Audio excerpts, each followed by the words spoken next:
approaching this. Let's, yeah, that's the place you can text, and then I'll present those in each pause section. Let's begin with prayer, and then Kent's going to start out with the first section, just kind of presenting COVID-19. What do we do with ministry in this odd season? And thanks for joining us today. And let's pray. Lord, thank you for the chance to just share some thoughts and learn some things from one another. Lord, we desire to do our ministries well. And during this time of uncertainty and new paths and new pathways, help us to know what to do and what direction to take. And we're trusting you for impact, and we're trusting you also for the resources to do what you have for us to do. We pray these things in your name. Amen. Amen. All right, Kent, turn it over to you. Yeah. Did you start the recording, Mark? I did. Thank you. All right, great. All right. So I hope everybody's got the number 269-650-9132. And that's the number that you can text any questions you might have. And as Mark shared, we're going to go through just a couple of sections here. It's 4 different breaks. And what we're trying to help you do is honestly put together a strategy over the next 120, maybe even up to 180 days, depending on how this curve works its way through. So the first thing that we want and believe with all our heart, soul, and mind is this idea that God is still in control. We don't think for a minute that God was caught by surprise by this. We believe that he is specifically and purposely equipped each one of your ministries that want to be vital, that is seeking to be vital, that desires to see God's work continue, that for such a time as this, he's prepared you. And as a result, it's not time to hunker down or retreat or pull back, but it's time to become innovative, to become creative, to think about what the resources you have in front of you and say, for such a time as this, how can we be effective when it comes to ministry? Where I would start with this is actually with your mission and understanding and really thinking about your mission. And I would pull your innovative team together, and you could do it using Zoom. And we at VisionWorks really like this platform. It's simple. It works cleanly. It gives you the recording feature, which we like. It gives you the screen sharing feature. So there's just a lot of things that we like about how this platform works. And it allows you to collaborate with your entire team and as you pull them together. In the weeks ahead, maybe even next week, Mark and I will probably do a webinar on how to do a virtual meeting and just offer you that tool, how to be creative in this space and use this with marker boards and those type of things. And we might be offering that as early as first part of next week. So as we go forward, understanding that as you look at staffing even, I understand that some of our clients need to lay off staff. I mean, we understand that. We get it. My approach to that when I counsel my executive directors and my boards is to do it sooner, not later. Be proactive, to glean your team down to the team that's necessary to do the work with the hope that God will allow them to come back sooner. But either way, reserving resources so you can put the resources you have, financial resources you have, into innovation, I think is key. So looking at your team, understanding your team, and getting your team to the size that's necessary to accomplish the ministry you need to accomplish during this season. Because we honestly don't know. We don't know how long this is going to take. So we just need to be prepared and working creatively forward. So when you look at your ministry, you're focusing on your staff that's critical. Now what do we do? So you put your creative team together, even if it's by video, and think about your constituencies. And here's key questions that I have. When I think about your constituency and your mission, think about this. How can we impact people who are homebound with Jesus Christ? So if we're at camp, we're used to them coming to us. Well, now guess what? Camp's happening in the living room right now with lots of moms and possibly even dads that were really thought the kids weren't going to be there. You have the innovative teams to be able to serve them. I have two great friends here from GEMS, and your clients thought there would be clubs meetings this week. So how can we innovatively offer clubs virtually? Our good friends at Grace came up with this idea, instead of social distancing, the idea of physical distancing with social engagement. I love that idea of just thinking, wait, we don't want to socially distance. I mean, this is social media. So if anything, we should be socially engaging. And so how can we innovatively take this social platform within our physical limitations and stay engaged and be creative and engaging in the programs we have? What services can we offer virtually to our constituencies? So brainstorming what you're currently doing and go, hey, what are these services that we currently do that we could repurpose and offer them now virtually? One of the things that I've shared with a couple of my executive directors is, quite honestly, if you get really good at this, this may expand you into a brand new ministry opportunity that will continue beyond COVID-19. It very well might give you a platform and an opportunity to have more impact for Jesus Christ, even after we're able to socially or physically get back together again. So just keep that in mind, that this innovation time and this new deployment time could be long-term sustainable and part of a new branch of ministry that you're able to do. What events or services can we offer virtually? And what are our clients and constituencies' critical needs now that we are uniquely qualified to serve? So this is a key for me. I think one of the things we have to realize when we're in this innovation season is we've got to get the eyes off ourselves. And we got to spin ourselves around the other side of the table and go, what's our constituency experiencing right now in real time? What are their pains? What are their frustrations? What are their difficulties that they're suffering, that once we can put those on a whiteboard and really talk about what's going on with our constituency right now, then look back at our mission and look back at who we are and say, wow, we're actually in a good position if we did this, that, or the other thing could serve these very pain points that our clients are experiencing. So this is step one for me, is this idea of innovation and moving forward.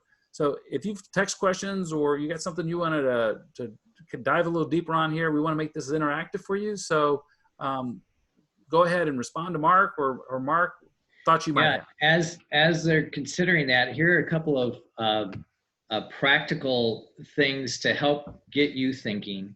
For instance, what we do the best, how can we help our constituents at this moment in time? Say a camp, for instance, Kent mentioned, now camp is in the living room and mom or dad's trying to keep track of all the kids plus the neighbor kids if they're coming over. One idea is, okay, what do we do well at camp? We do well in creative learning. We can maybe share a short video via email of someone taking a 1 foot circle of yarn and placing it in the yard and observing everything that God has made, or holding it up to the sky, or putting it on a tree, or taking it anywhere they go. And this becomes an activity that connects what you do so well to the family who needs some help right now. And it's a way of continuing that relationship. Another idea for maybe for GEMS would be, as you have the core values that you want each young woman to know, and you can't have club. So what can you do to take a little bit of club to each family? So something like that, maybe with YouTube, say, okay, look on YouTube to these 3 sites, and what does it say that a girl should be? And how does that compare to what we know to be true from our GEMS Club? And so your leaders can stay, you're giving them a way to stay connected, and maybe a few suggestions each week that they can be creative, but you help ignite that fire to keep that relationship, keep those connections, so you have a valid ministry. Here's a question that was raised. How can we impact those who are homebound without overwhelming them?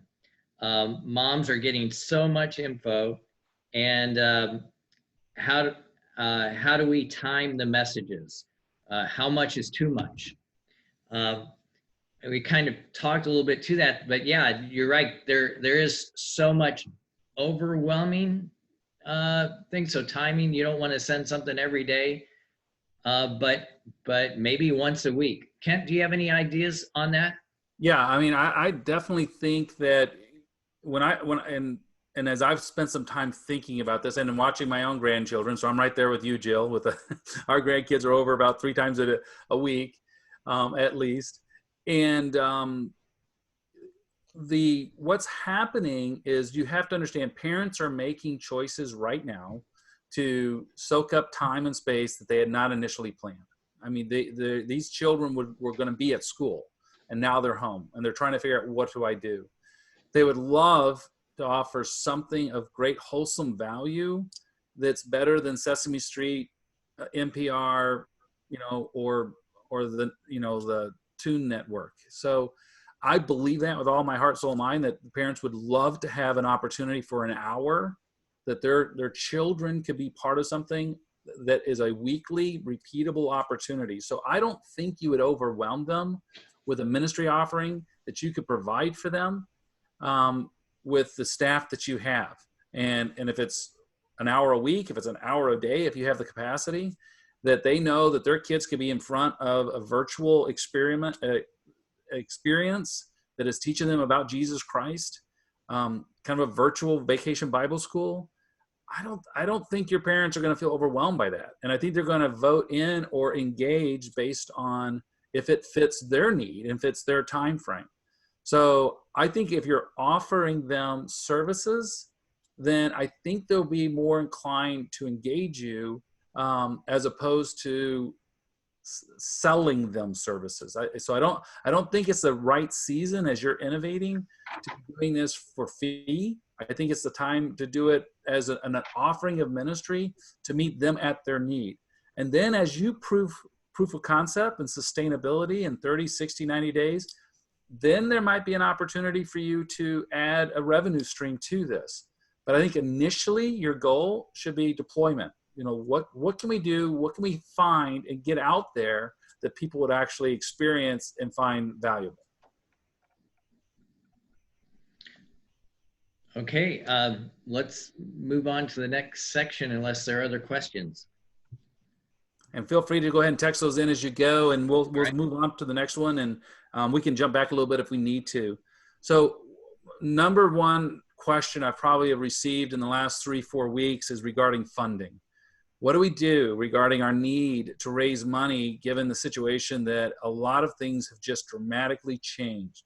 So for me, my position has been in these next 30 days, so basically in this short term, is understand your constituency and the stress that they're currently under. I would divide, and if you haven't already, I think most of you that are on this call have done this, where you have major donors, mid-level donors, and general donors. So if you haven't done that, this is a good time to do this. You have available capacity, you need to do this. Understand your top 75 or 100 donors who are typically your major donors, and they deserve a personal connection. You need a phone call, a video conference call, a personal email sent to them, but the more you can engage them directly, the better, to let them know what's the plan for your ministry in the next basically 3 to 6 months. What's the plan? I think they deserve to be on the inside track of that, and you want that to be a personal communication to them. Now, when it comes to that messaging, let's take back to step one, which is I would not be asking them for money. I would be telling them and informing them your short-term innovative strategic plan. I would be telling them, this is what we're doing. We would covet your prayers, we'd covet your input, and we're going to get back with you in about 30 days and let you know how and what God is doing through this.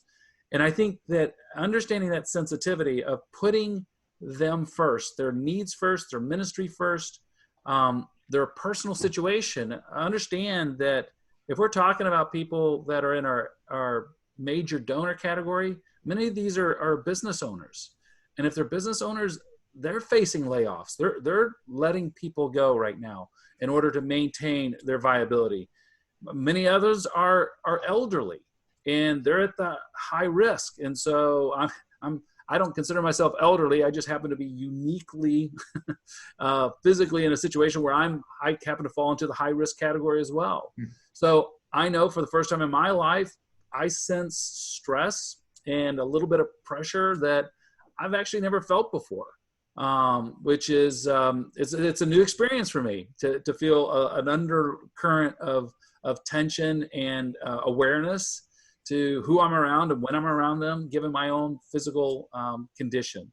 So be empathetic to that. Could very well be a significant portion of your major donors.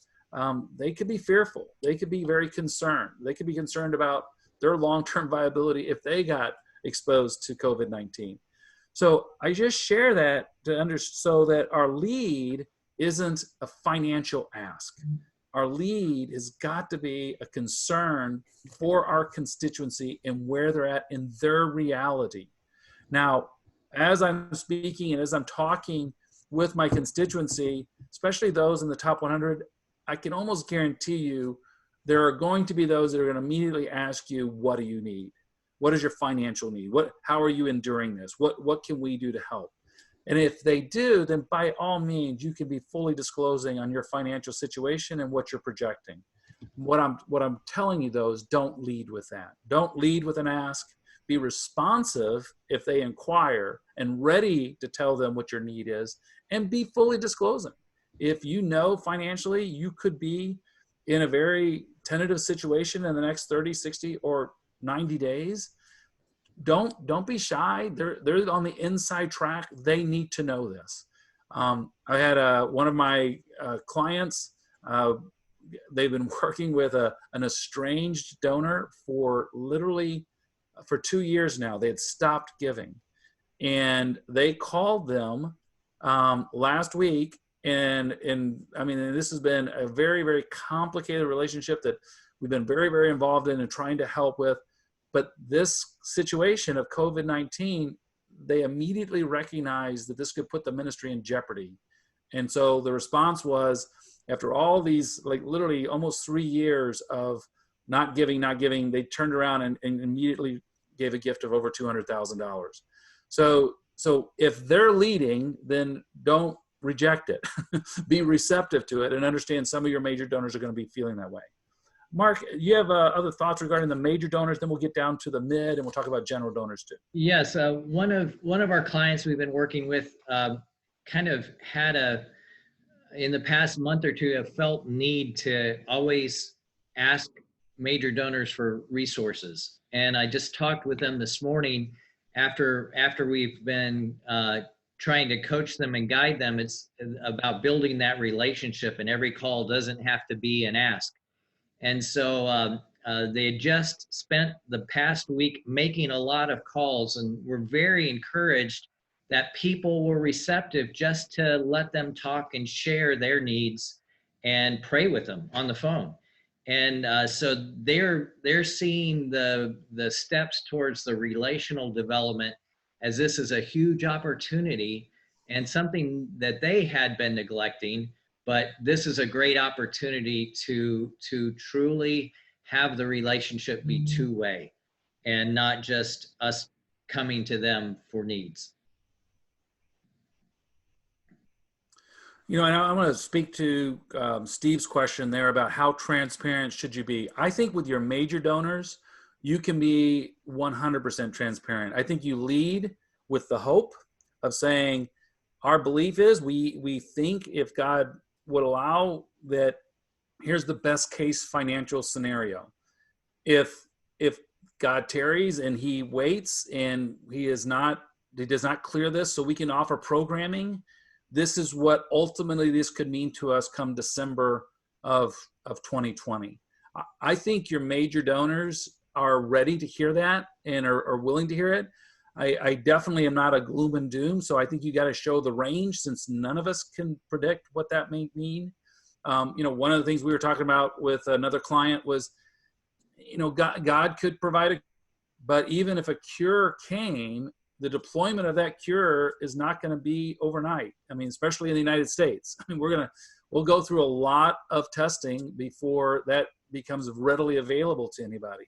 So, but I think you can be clear in giving them a range of opportunity that you're forecasting. It shows great financial responsibility. I think it shows that you got your pulse on your ministry, you're aware of what's going on, and you're including them in that conversation.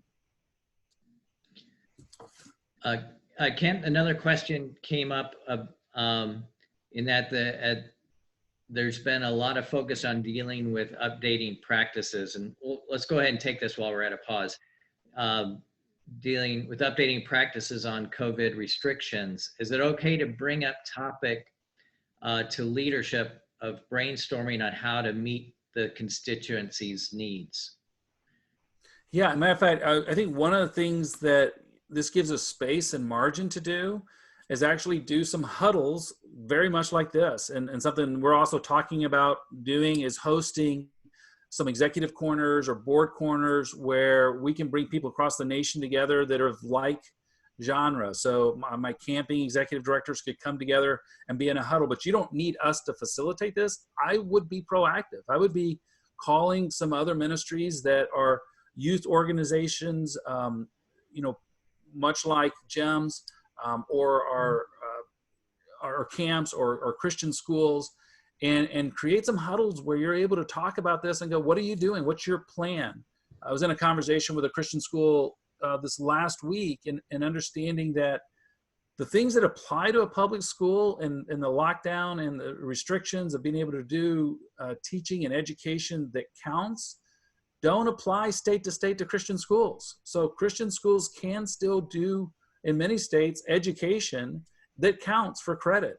So they're not stalled like the public schools are stalled, waiting on government action. So be proactive, take advantage of that, but also brainstorm and work with other leadership to help you understand what that might mean. Another question came up. Will our short-term strategic plan come up naturally, or am I specific in sharing that, or just focus on them? Will they ask about what we're doing?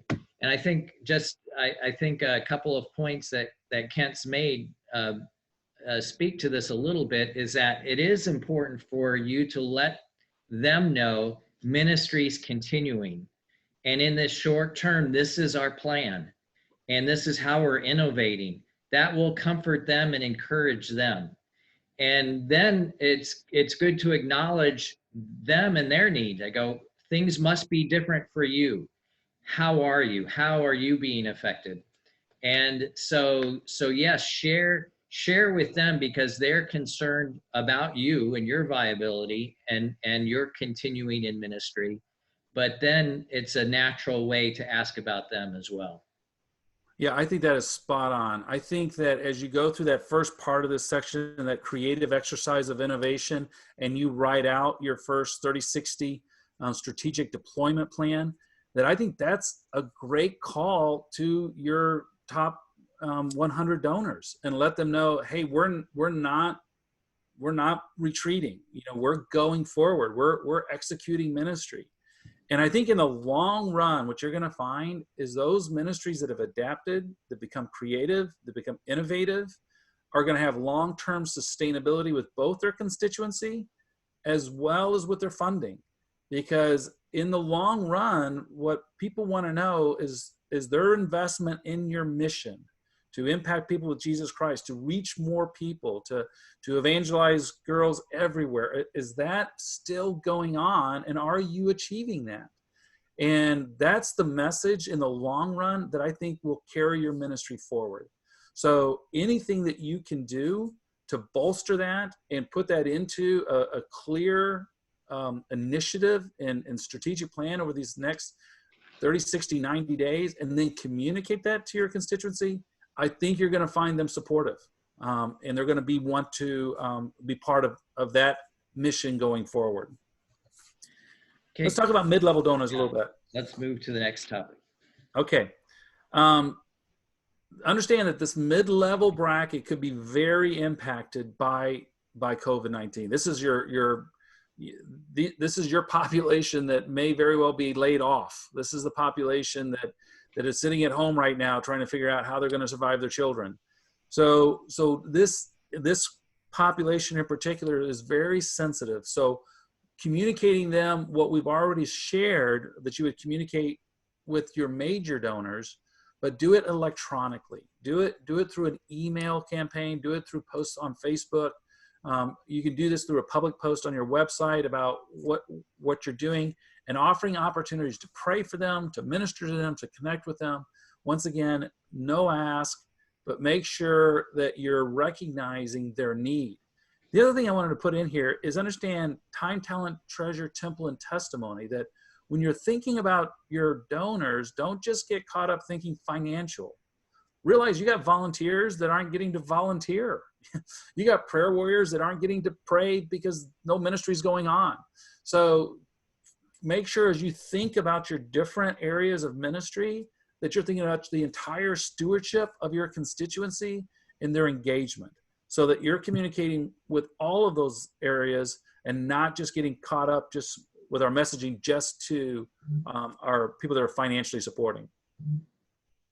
Any questions on the mid-level donors? So let me emphasize this. I don't think this is a time for appeal letter. I don't think you send out an appeal letter, a letter of communication. I think at this point, and I think there's going to be a time for that, probably about probably 60 or 90 days down the road. But I think right now is being responsible financially and communicating that electronically is the best way, because it's cost efficient. We've got a couple of questions here, Kent, before we move on to the general donors, because I think it's pertinent to what we're talking about. What happens if the need is so urgent that we need resources so much that within weeks we see a potential shutdown? Yeah, I mean, I think you have to be sensitive if that is your reality. I mean, our hope is, and most of my clients are operating within that realm of they have reserves. They have a 30, 60, 90. If they're laying off or trimming down staff, they should be sustainable for at least a short season. They have assets that can be leveraged and financed if they have to get over a hump that's a little bit longer than that. I think that the challenge here is this: if you're in a situation where you have no reserves, you have no money, it's really hard to go with a constituency that currently is financially strained themselves in their new current reality. And I hate to say it so bluntly, but it's poor planning on your part does not constitute an emergency on my part. There can be a bent of this sense that says, good common practice with a 501c3 and a faith-based organization in a charitable situation, they should have 90 days of reserve. So, we should not be in a situation like that. But if you are, if that is your reality, then you have to be really clear about not just what this money would mean and how it would take you forward, but what you would do with it. Because if it's just to keep your ministry open as it is open today with no ability to serve a constituency, that's not a compelling story. The story's got to be, this is how we're going to take your resources that help us keep operative to reach more people for Jesus Christ, even during this season. Because otherwise, the story is not compelling. You got to understand, a donor's going to give because they believe there's relevance to your story and they trust that you'll be a good steward with your money. you know, so you gotta picture that. So if I'm going to you going, we have no money in the bank, COVID-19 caught us off guard, we're probably going to close the door, and within 30 days, there's going to be a bit of this, well, wow, okay, you had nothing, you had no reserves available to you, and now you're asking me to give to get over the hump. So it's just a tough story to sell if I'm not showing that we're changing and we're able to reach more because of a gift that's given. Yeah, I think that's a good point. So you're not looking back and going, oops. You're saying, okay, if this is our reality, uh, what are we doing that is going to have an impact in the future? And that is what a donor needs to hear to be encouraged to give. Otherwise, it's like, oh, the ship's sinking. I'm not sure I want to toss my resources that way. And so it has to be turned to the future, and that's where your thinking needs to be too. And maybe even, if you're not, depending on your board and their policy of short-term debt, if you see that this is just a small hump uh, that you need to get over, but you need to then start long-term work of building your development plan and your connections. Another question came up here, Kent, is how do you see this impacting giving as far as in forecasting for budget concerns? Do you think that it's realistic to consider that you'll only have 80% of a budget to work from, or 70% of your budget? Do you have any help on projections? Yeah, that's a great question. I mean, the thing that's the most challenging for us is this is unprecedented. I mean, this is absolutely an unprecedented moment in time. Steve sent me an article, I think yesterday, I was reading through, which I have also seen consistently true, is that benevolency in the United States and giving in the United States has gone up every year. It's about the most recession-proof industry there is, which is our charitable benevolency.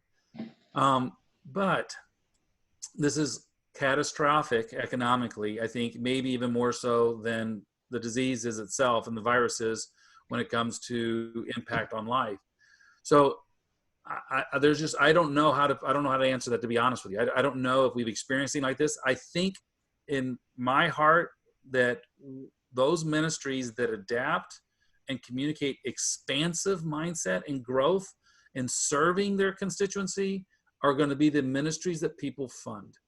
I think people are going to come behind those ministries that they see as being relevant and being vital and being effective during this season. I think we're going to continue to give. I think that's been historically provable, but people are going to invest more in those that show they're being effective during the season than with those that are not.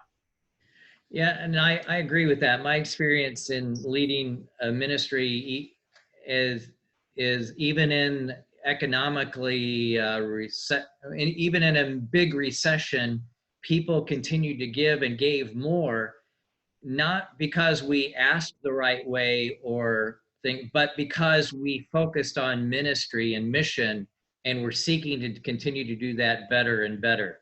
And that's going to be really where your first focus is, and then the other will follow. Giving will follow in this recessionary times. But yeah, it's hard to know what percentage. And I know many organizations, it's not just contributions, but it's other revenue from services or from retail or from other uses. So you're getting hit. The potential is to get hit in many ways. But I think the messaging on the way out, as we've already said, is just on mission. How are we doing on mission? And that story needs to continue to be told. Jill just posted something that right now it looks like the federal bailout will include loan and possible loan forgiveness for companies and not-for-profits who are distressed because of COVID-19. and to contact the Small Business Administration. So that's an area to look and keep looking. Um, and it's and prayer through all of this. I know in leading a ministry, we want to know answers, and sometimes we don't know, but sometimes it's through God guiding you in your spirit that okay, this is the amount. I know it's not hard and solid, but it's how I often receive guidance, is that okay, this seems right, not based on anything, uh factual, but just as a response to prayer and seeking God. Say, God, I want to do this right. Where do I draw this line? Yeah. And That's after all that input. So let's talk about the general donors. Your general donors are very likely laid off. I mean, this is going to be the most impacted group of your constituency for sure. And once again, I would wait on an appeal. I would have them part of a general electronic distribution of information, of being available to serve them.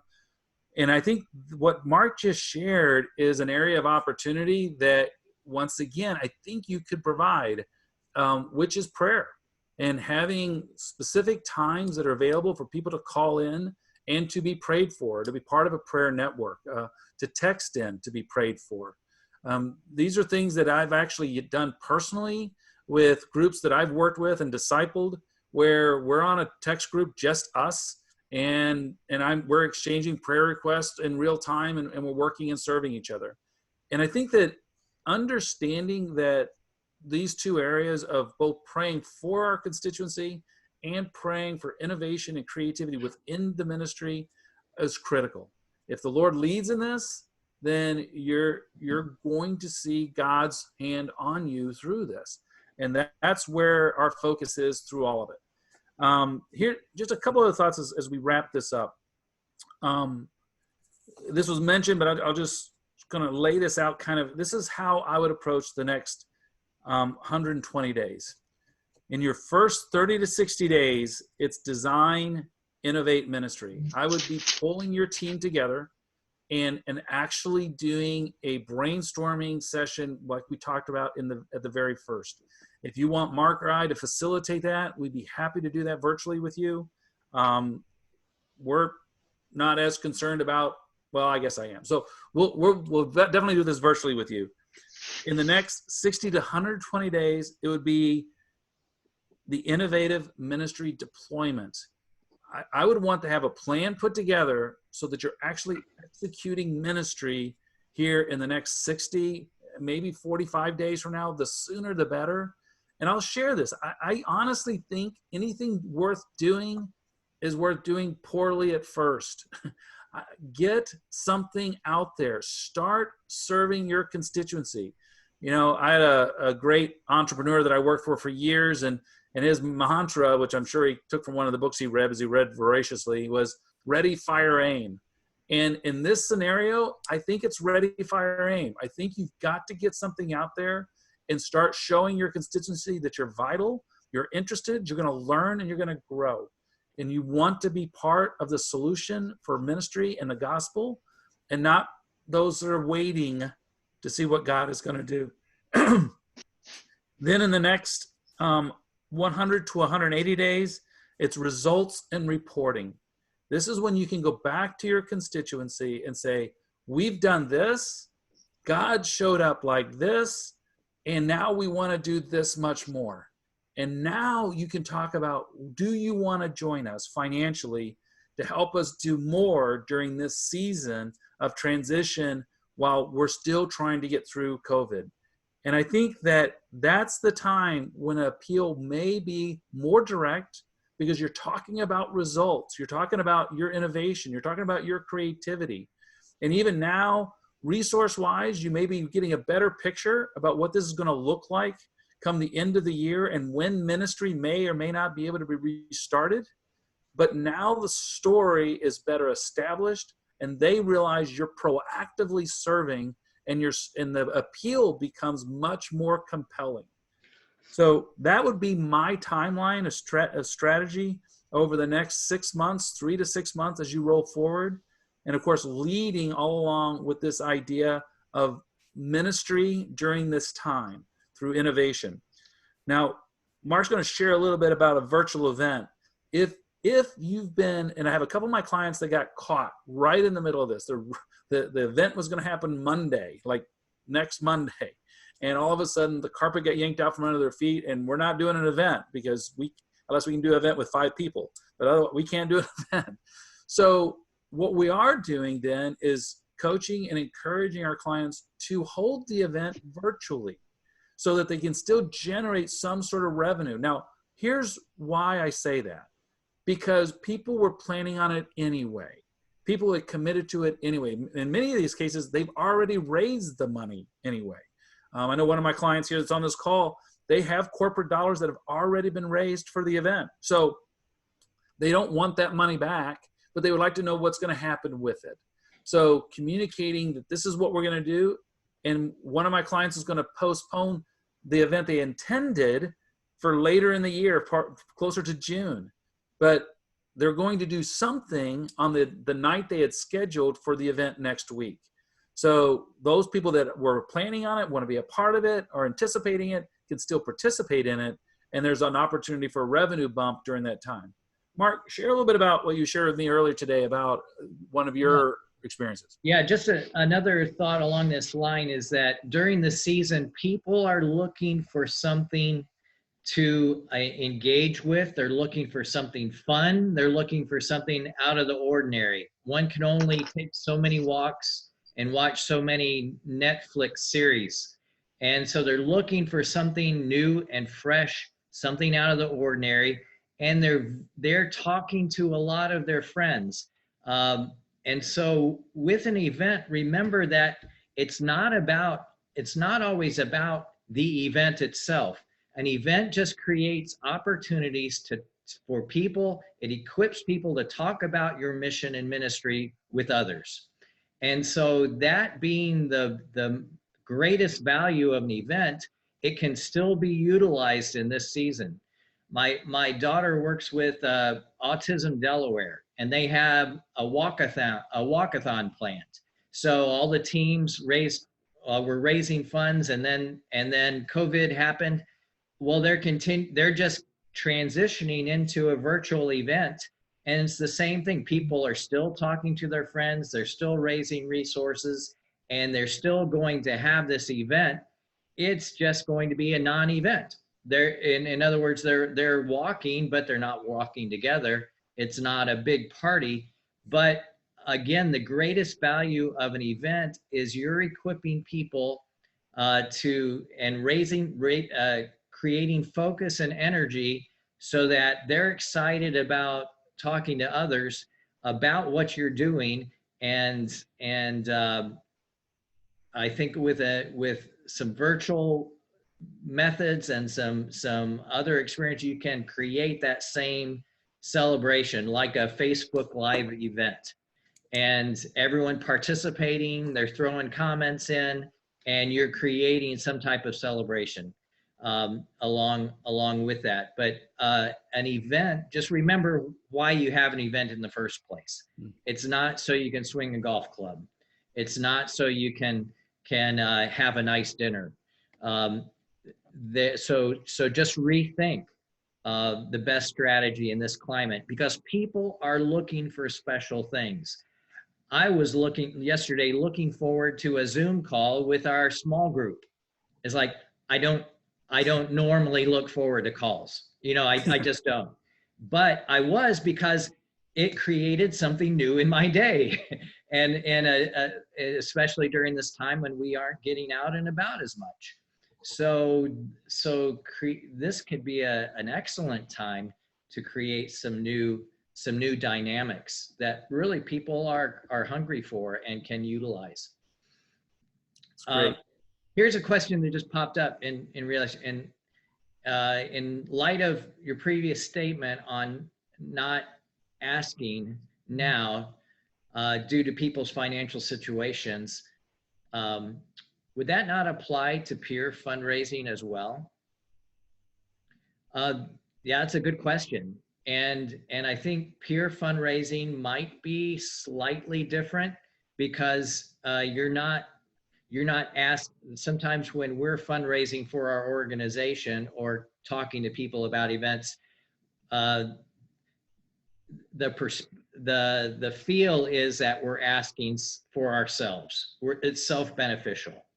Even though the money isn't going in our pocket, it's going towards our cause, and we're employed by that. One nice thing about peer fundraising is it takes that stigma away, and it allows people to talk about their passion and the reason they're involved, and to ask others to join them. They will be sensitive to their friends' needs just as you are sensitive to your friends' needs. And that's what that's how you can coach, and that's how you can motivate your people for events like that. Yeah, and I think that as we were speaking about this too, we were literally talking about clients that had events on the books. So I mean, it's coming down the track, and I know that's true with you guys at Grace.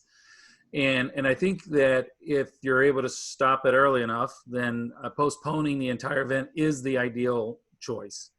A couple of my clients, that wasn't an option. I mean, they were just too far down the road, and so concluding an event so they could wrap up the dollars that are there and then rescheduling down the road seems to be the most practical approach.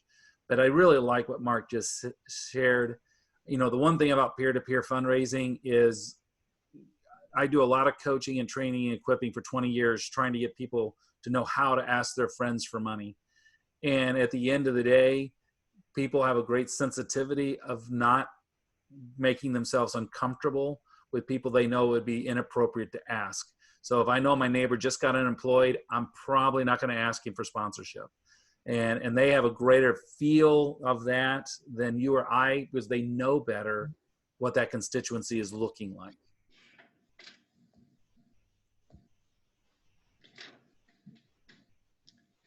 Okay. And the last thing on the outline was pray.